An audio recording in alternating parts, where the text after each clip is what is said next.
Welcome class. Today we're going to go over all our trigs. So our goal today is I can use basic trig to solve problems. So we're going to have some problems here that we're going to solve.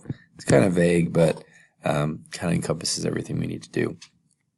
All right, so here are the directions here. We're given a theta. We don't know what it is of a right triangle, and we want to find all the other trig functions. So there's 6 of them. And so if you don't have your notes on you, sine of theta is opposite over the hypotenuse.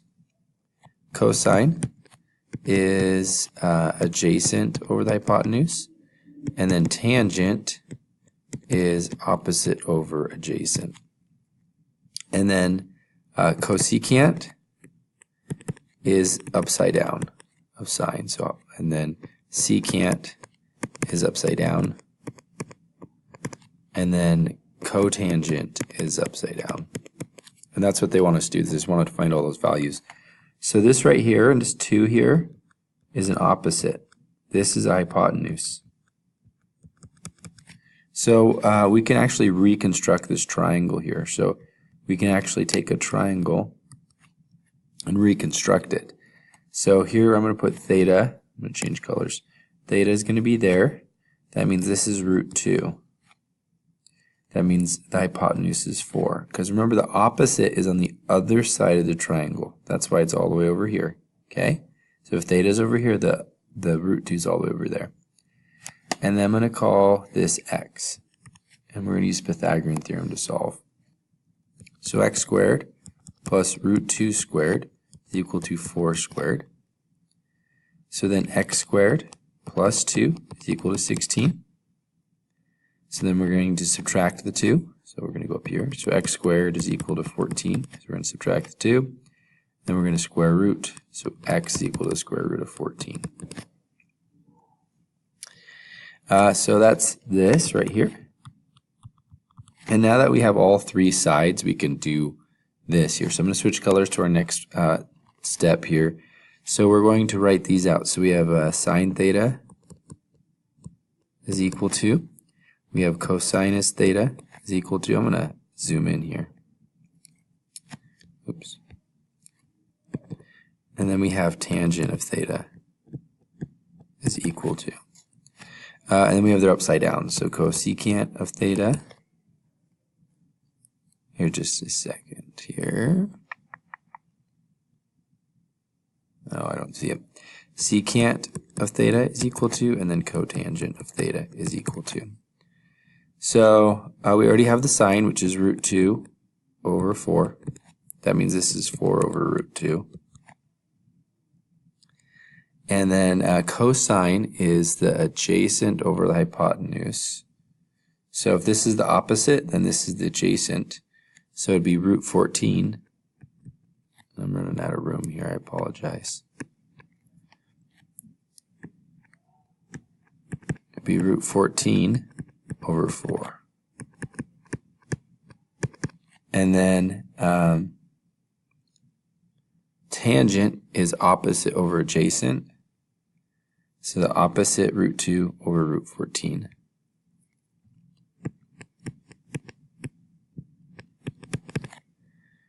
And then the secant is the upside down, so 4 over root 14.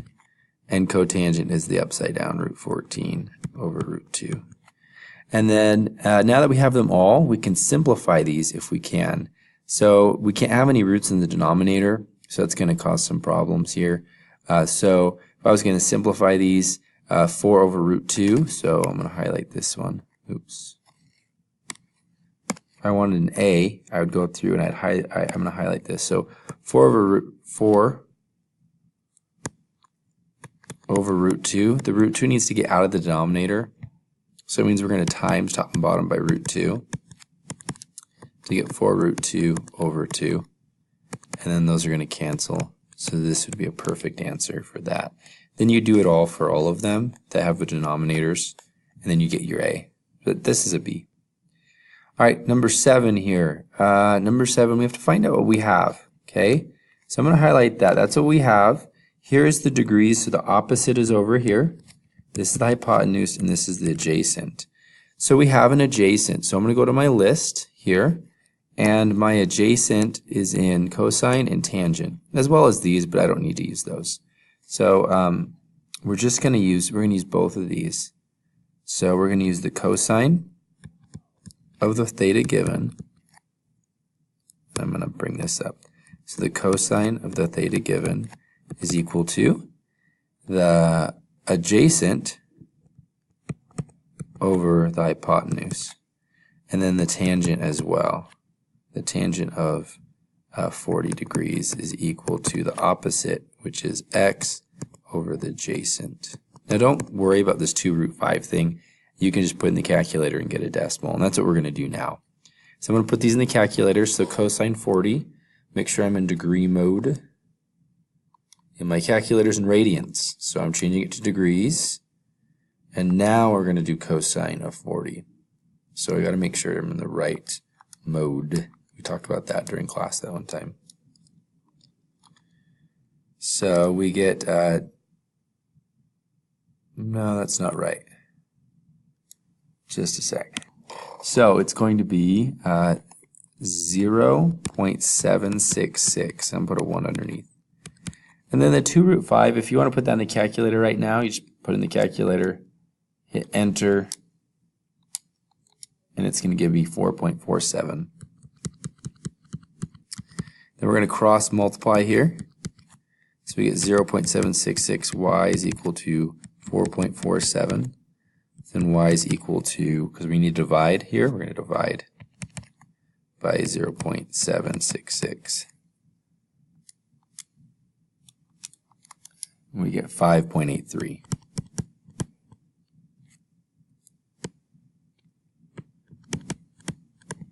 There we go. And then here we're going to do the same thing. So the tangent of 40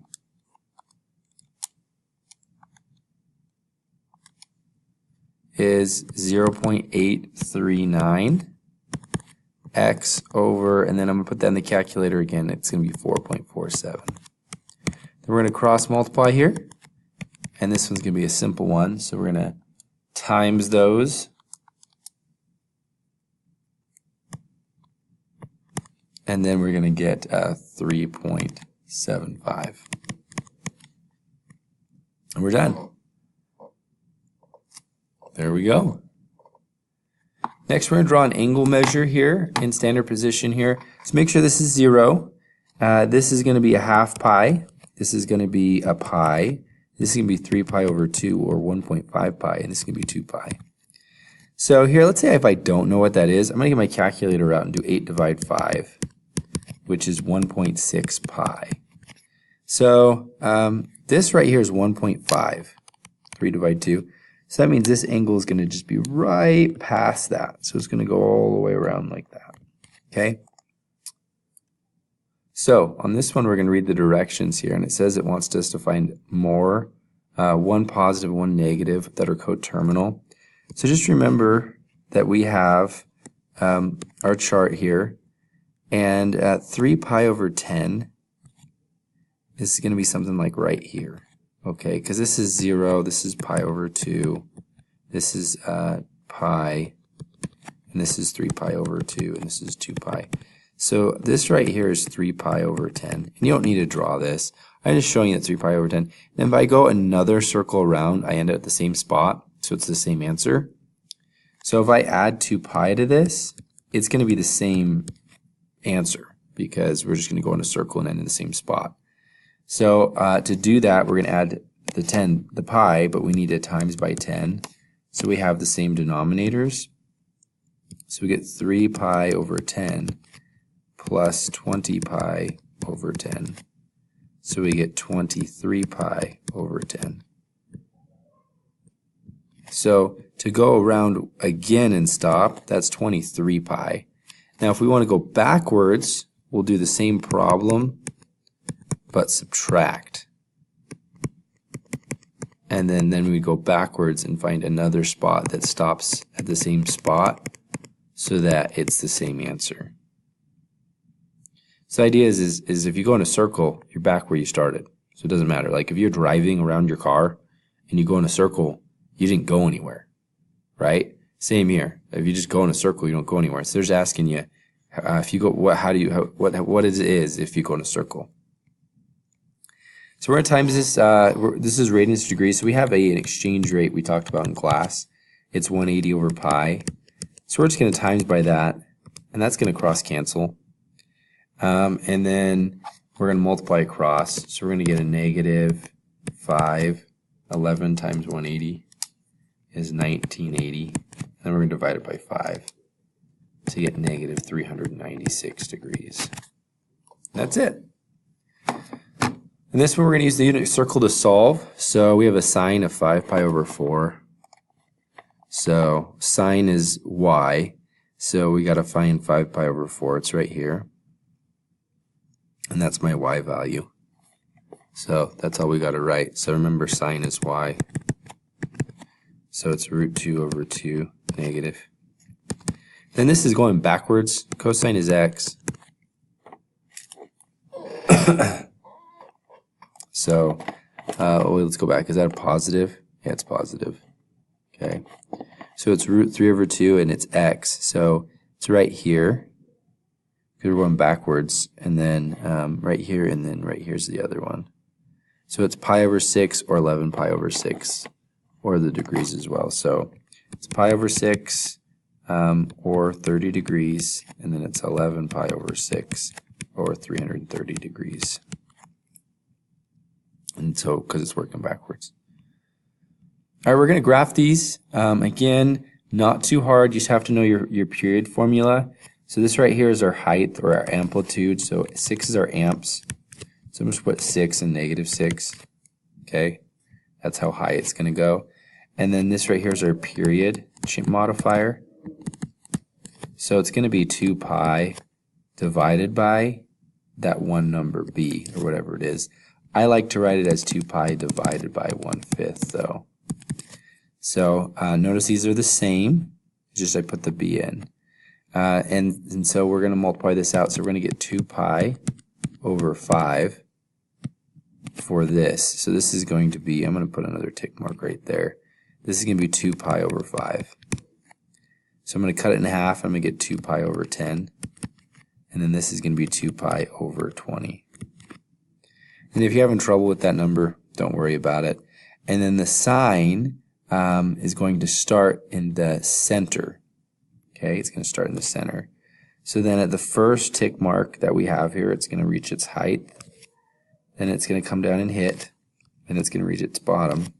And it's going to come up and hit. And that's how you're going to get an A on that. Okay, so make sure you have all the points listed. This one here is not listed. We're going to add these together. So it's going to be 6 pi over 20 is what it's going to be when we add them together. Tangent here, I'm going to switch colors. You know it's different, so we're doing tangent here. This doesn't do anything for our problem. Our formula is a little different, okay?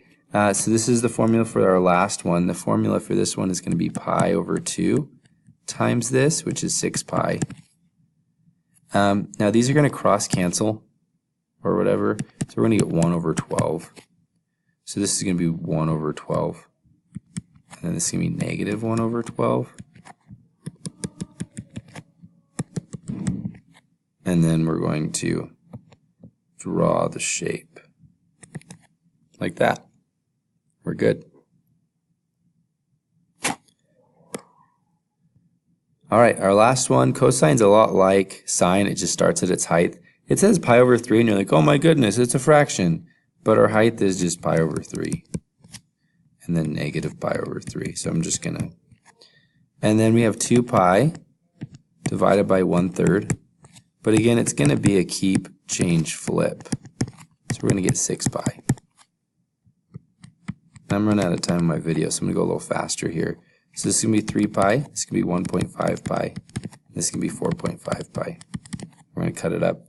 Then it's going to start at its height. Then it's going to come down and pass through. And then hit another minimum. And then pass through.